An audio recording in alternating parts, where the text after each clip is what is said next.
مبارک عمل تھا، خدا کی رضا تھی، نبی اور صدیق اکبر کی ہجرت۔ نبی کریم صلی اللہ علیہ وسلم نے فرمایا، جو عالم لوگوں کو بھلائی کی باتیں بتاتا اور اپنے نفس کو بھول جاتا ہے، اس کی مثال چراغ کی بتی جیسی ہے کہ وہ لوگوں کو روشنی پہنچاتی ہے اور وہ اپنے آپ کو جلاتی ہے۔ نبی کریم صلی اللہ علیہ وسلم نے فرمایا، قیامت کے دن سب سے زیادہ عذاب میں وہ عالم مبتلا ہوں گے جن کے علم نے دنیا کو کوئی فائدہ نہیں پہنچایا۔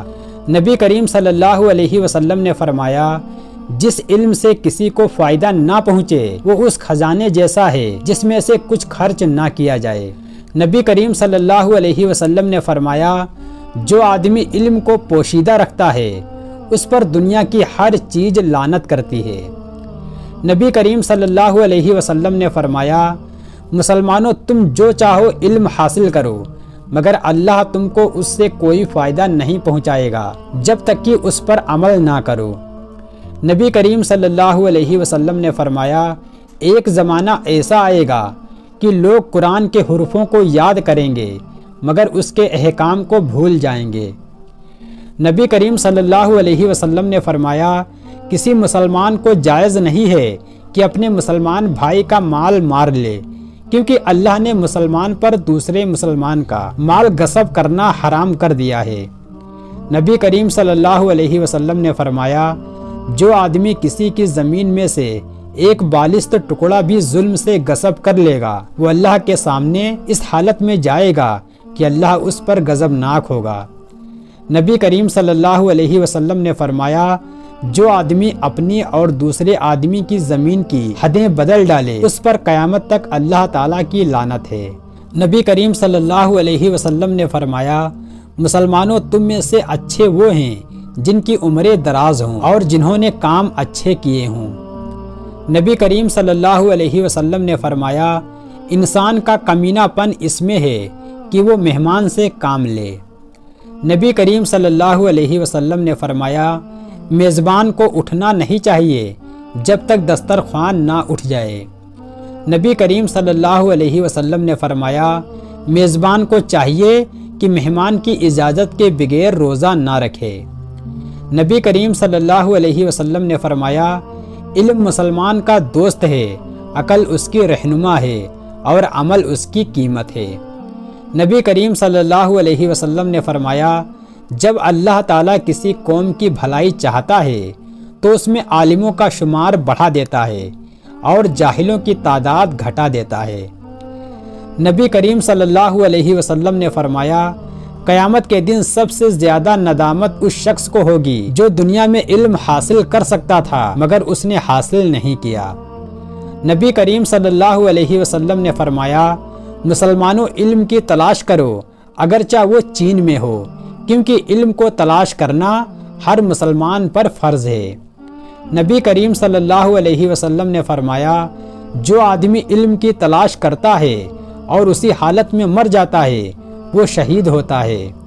نبی کریم صلی اللہ علیہ وسلم نے فرمایا، جاہلوں کے گروہ میں جو علم حاصل کرتا ہے وہ مردوں میں ایک زندہ شخص ہے۔ نبی کریم صلی اللہ علیہ وسلم نے فرمایا، مسلمانوں عالموں کی تعظیم کیا کرو کیونکہ وہ پیغمبروں کے وارث ہیں، جو کوئی ان کی تعظیم کرتا ہے وہ اللہ اور رسول کی تعظیم کرتا ہے۔ نبی کریم صلی اللہ علیہ وسلم نے فرمایا، عالموں کو اوروں پر ایسی فضیلت ہے جیسی فضیلت نبی کو اس کی امت پر ہوتی ہے۔ نبی کریم صلی اللہ علیہ وسلم نے فرمایا، دو طرح کے آدمیوں کا پیٹ کبھی نہیں بھرتا، ایک تو اس آدمی کا جو علم تلاش کرتا ہو، دوسرے اس آدمی کا جو دنیا کی تلاش میں ہو۔ نبی کریم صلی اللہ علیہ وسلم نے فرمایا، مسلمانوں اگر تم میں سے کسی کا خادم کھانا لائے اور اس نے کھانے کے تیار کرنے میں دھویں کی تکلیف اٹھائی ہو تو اس کو چاہیے کہ اس خادم کو اپنے ساتھ کھانے پر بٹھائے، اور اگر نہ بٹھائے تو اس کو ایک دو لقمے ضرور دے۔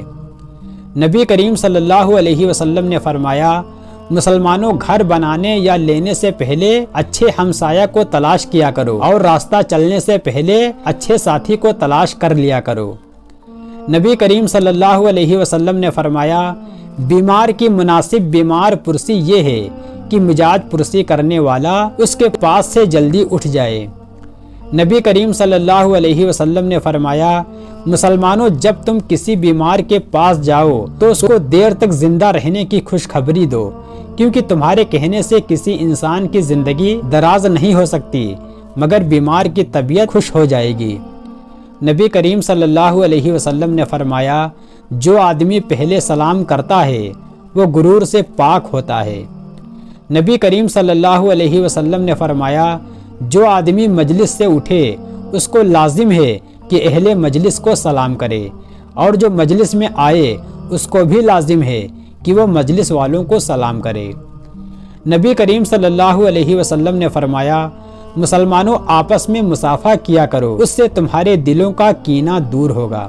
نبی کریم صلی اللہ علیہ وسلم نے فرمایا ایک مسلمان جب دوسرے مسلمان سے ملتا ہے اور مصافحہ کے لیے اس کا ہاتھ پکڑتا ہے، دونوں کے گناہ اس طرح جھڑ جاتے ہیں کہ جس طرح آندھی کے دن درختوں کے خشک پتے جھڑ جاتے ہیں۔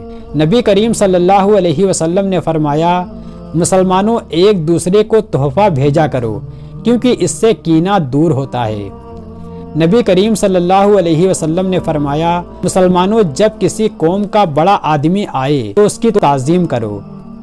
نبی کریم صلی اللہ علیہ وسلم نے فرمایا مسلمانوں اپنے جسموں کو پاک صاف رکھا کرو۔ نبی کریم صلی اللہ علیہ وسلم نے فرمایا مسلمانوں بڑی عمر والوں کے پاس بیٹھا کرو، عالموں سے سوال کیا کرو اور دانش مندوں سے ملا کرو۔ نبی کریم صلی اللہ علیہ وسلم نے فرمایا ایک مسلمان کے دوسرے مسلمان پر 6 حق ہیں۔ نمبر 1 اگر وہ بیمار ہو تو اس کی مزاج پرسی کریں۔ نمبر 2 اگر وہ مر جائے تو اس کے جنازے میں جائے۔ نمبر 3 اگر وہ دعوت کرے تو اس کی دعوت کو قبول کرے۔ نمبر 4 اگر وہ ملے تو اس کو سلام کرے۔ نمبر 5 اگر اس کو چھینک آئے تو الحمدللہ کہے۔ نمبر 6 اور ہمیشہ اس کا خیر خواہ رہے، چاہے وہ موجود ہو یا پھر غائب۔ نبی کریم صلی اللہ علیہ وسلم نے فرمایا ایک مسلمان کا دوسرے مسلمان سے ناراض ہو کر جدا ہونا اس کے قتل کرنے کے مانند ہے۔ نبی کریم صلی اللہ علیہ وسلم نے فرمایا بعض لوگوں نے بعض سے دوستی کی اور وہ ان کی دوستی میں ہلاک ہو گئے، مسلمانوں تم ان جیسے نہ ہونا۔ بعض لوگوں نے بعض لوگوں سے دشمنی کی اور وہ ان کی دشمنی میں ہلاک ہو گئے، مسلمانوں تم ان جیسے بھی نہ ہونا۔ نبی کریم صلی اللہ علیہ وسلم نے فرمایا کسی مسلمان کو نہیں چاہیے کہ وہ اپنے مسلمان بھائی سے 3 دن سے زیادہ ناراض رہے، اور ان میں سے جو کوئی ملنے میں سبقت کرے گا وہی پہلے بہشت میں داخل ہوگا۔ نبی کریم صلی اللہ علیہ وسلم نے فرمایا مجھے اس پروردگار کی قسم ہے جس کے قبضے قدرت میں میری جان ہے کہ کوئی مسلمان نہیں ہے جب تک کہ وہ اپنے ہمسائے کے لیے وہی بھلائی نہ چاہے جو اپنے لیے چاہتا ہے۔ نبی کریم صلی اللہ علیہ وسلم نے فرمایا وہ مسلمان نہیں ہے جس نے اپنا پیٹ بھر لیا اور اس کا ہمسایہ بھوکا ہو۔ نبی کریم صلی اللہ علیہ وسلم نے فرمایا جو آدمی اللہ اور اس کے رسول پر ایمان لایا ہو اس کو لازم ہے کہ وہ اپنے ہمسائے کے ساتھ نیکی سے پیش آیا کرے۔